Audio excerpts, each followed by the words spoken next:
Hi friends, स्वागत है आप सभी का इस यूट्यूब चैनल पर। और आज इस वीडियो में हम बात करने वाले हैं सी प्रोग्रामिंग होती क्या है, इसका यूज कहाँ होता है, इसके एडवांटेज क्या हैं और इसको कब बनाया गया, किसने बनाया और कहाँ पर बनाया, इन सभी के बारे में हम डिस्कस करने वाले हैं। तो आइए शुरू करते हैं। आप बने रहिए और लाइक, सब्सक्राइब, शेयर करना मत भूलिए। सबसे पहले हम बात करते हैं कि सी है क्या। तो सी लैंग्वेज का यूज हम किसी भी कंप्यूटर को इंस्ट्रक्शन देने के लिए करते हैं। इंस्ट्रक्शन देने के लिए करते हैं। सिंपल वर्ड में अगर हम बात करें तो कंप्यूटर जो होता है बिना इंस्ट्रक्शन के कोई भी वर्क कर ही नहीं सकता। कुछ भी करवाने के लिए कंप्यूटर को इंस्ट्रक्शन देना पड़ता है। तो कोई भी इंस्ट्रक्शन जो होता है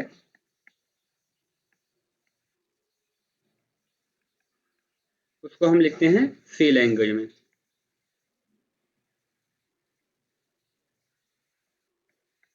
सी लैंग्वेज में मतलब किसी भी इंस्ट्रक्शन को अगर लिखना होता है तो उसके लिए हम सी लैंग्वेज का यूज करते हैं या सी प्लस प्लस का यूज करते हैं। ठीक है। एग्जाम्पल के तौर पर हम लिख सकते हैं कि कैलकुलेटर बनाना हो गया, सॉफ्टवेयर बनाना हो गया, मोबाइल ऐप का बेस बनाना हो गया, मशीन कंट्रोल करना, इन सभी के लिए सी का यूज किया जाता है। तो इसलिए हम सी को एक मदर लैंग्वेज के रूप में मानते हैं। सी को एक मदर लैंग्वेज के रूप में मानते हैं क्योंकि हर जगह ये बेस बनाने के लिए, कैलकुलेटर बनाने के लिए, सॉफ्टवेयर बनाने के लिए, एम्बेडेड सिस्टम में हर जगह सी लैंग्वेज का ही यूज किया जाता है। इसीलिए सी को मदर या फादर लैंग्वेज के रूप में भी माना जाता है। अब हम बात करते हैं कि सी बनी कब, कब इसको बनाया गया और कब आई और किसने बनाया, कहाँ आई।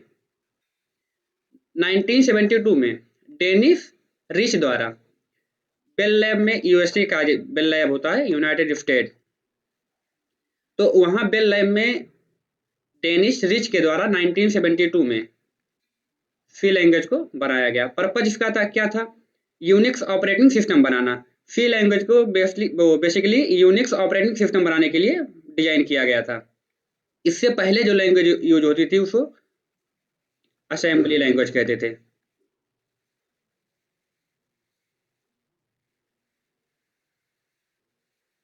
अब असेंबली लैंग्वेज क्या होती है, असेंबली लैंग्वेज जो होती है ये 0 और 1 पे मतलब बाइनरी नंबर पे काम नहीं करती। ये काम करती है कोड पे। जैसे अगर एडिशन के लिए हमको चाहिए तो ऐड लिखेंगे, मूव लिखेंगे। तो जो असेंबली लैंग्वेज होती है ये कोड पे काम करती है, ये बाइनरी नंबर पे काम नहीं करती है। तो असेंबली लैंग्वेज जो है ये बहुत ही डिफिकल्ट थी। तो इसकी डिफिकल्टी को ध्यान में रखते हुए एक सरल लैंग्वेज डिजाइन किया गया जो असेंबली लैंग्वेज से थोड़ा इजी था। तो सी बनाया गया क्योंकि ये जो सी होता है ये पावरफुल भी है, असेंबली लैंग्वेज से ज़्यादा पावरफुल है और ज़्यादा इजी भी है। अब हम बात करते हैं कि सी लैंग्वेज के यूज कहाँ है, सी लैंग्वेज को कहाँ कहाँ यूज किया जाता है। सबसे पहले ऑपरेटिंग सिस्टम में। ऑपरेटिंग सिस्टम में जो हमारा होता है विंडोज, लिनक्स, एंड्रॉयड, इन सभी में, इन सभी के बेस के लिए सी लैंग्वेज का यूज किया जाता है। वहीं पर एम्बेडेड सिस्टम में बात करें, एम्बेडेड सिस्टम में जहाँ भी एम्बेडेड सिस्टम में माइक्रो कंट्रोलर का यूज किया जाता है, माइक्रो प्रोसेसर का यूज किया जाता है, लाइक जैसे वॉशिंग मशीन हो गया, एसी हो गया, लिफ्ट हो गया, कार ईसीयू, स्मार्ट डिवाइसेस, इन सभी में जो कोड बनाया जाता है वो सी लैंग्वेज का यूज करके बनाया जाता है। गेम डेवलपमेंट में गेम इंजन का बेस डिजाइन करने के लिए सी या सी प्लस प्लस का यूज किया जाता है। कंपाइलर, कंपाइलर जो सॉफ्टवेयर कोड को मशीन लैंग्वेज में कन्वर्ट करता है। सॉफ्टवेयर जो कोड होता है उसको कन्वर्ट करता है मशीन लैंग्वेज में। तो वहां भी सी का यूज किया जाता है। वहीं हार्डवेयर प्रोग्रामिंग में, हार्डवेयर प्रोग्रामिंग जैसे micro controller, micro processor, Arduino, PIC 8051, इन सभी के लिए जो प्रोग्रामिंग की जाती है एम्बेडेड सिस्टम की, उसमें सी का यूज किया जाता है। तो सी जो एक बेस लैंग्वेज है सबसे पहले 1972 में डिजाइन किया गया। अब वहीं हम बात करें कि सी के फीचर्स क्या है। तो सी के फीचर्स ये हैं कि सी सबसे आसान लैंग्वेज है, सीखने में आसान भी है। पाइथन भी है इससे आसान, लेकिन अगर सबसे पहला लैंग्वेज देखें तो सी ही आसान है, बहुत फास्ट है। अगर इससे कोई बेस डिजाइन किया जाता है तो वो पाइथन से ज़्यादा फास्ट चलता है। वहीं हर सिस्टम में चल जाती है, किसी भी सिस्टम में अगर हम चलाना चाहें सी लैंग्वेज को तो चल सकती है। प्रॉपर रूल फॉलो करती है। इस ये जो सी होती है स्ट्रक्चर फॉलो करती है।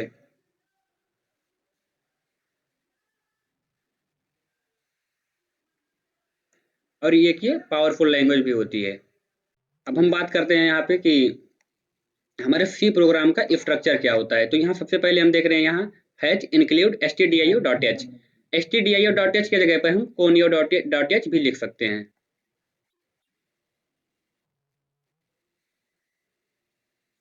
सॉरी,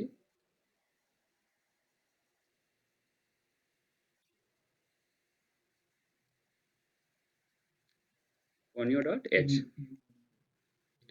ये जो होती है बेसिकली हमारी, इसको कहते हैं हेडर फाइल।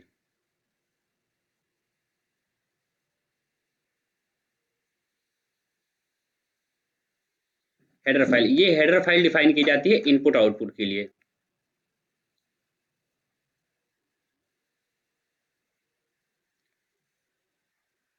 प्रोग्राम में हेडर फाइल डिफाइन की जाती है इनपुट और आउटपुट के लिए। उसके बाद आता है हमारा इंट मेन।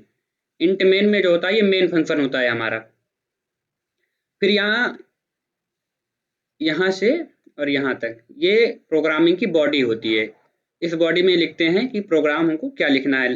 लास्ट में होता है प्रिंटफ। प्रिंटफ होता है हमारे ये प्रिंट करवाने के लिए, किसी भी मतलब प्रोग्राम को प्रिंट करवाने के लिए प्रिंटफ या आउटपुट दिखाने के लिए प्रिंटफ का फंक्शन का यूज किया जाता है। अगर किसी डाटा को हमको स्कैन करवाना है तो वहाँ पे हम यूज करते हैं स्कैनएफ का। और लास्ट में हमारा होता है रिटर्न जीरो, यानी कि प्रोग्राम कंप्लीट हो गया है, इसको क्लोज करना है। तो इसी तरह वीडियो के लिए बने रहिए हमारे चैनल पे, और लाइक सब्सक्राइब शेयर करना मत भूलिए। थैंक यू, मिलते हैं नेक्स्ट वीडियो में।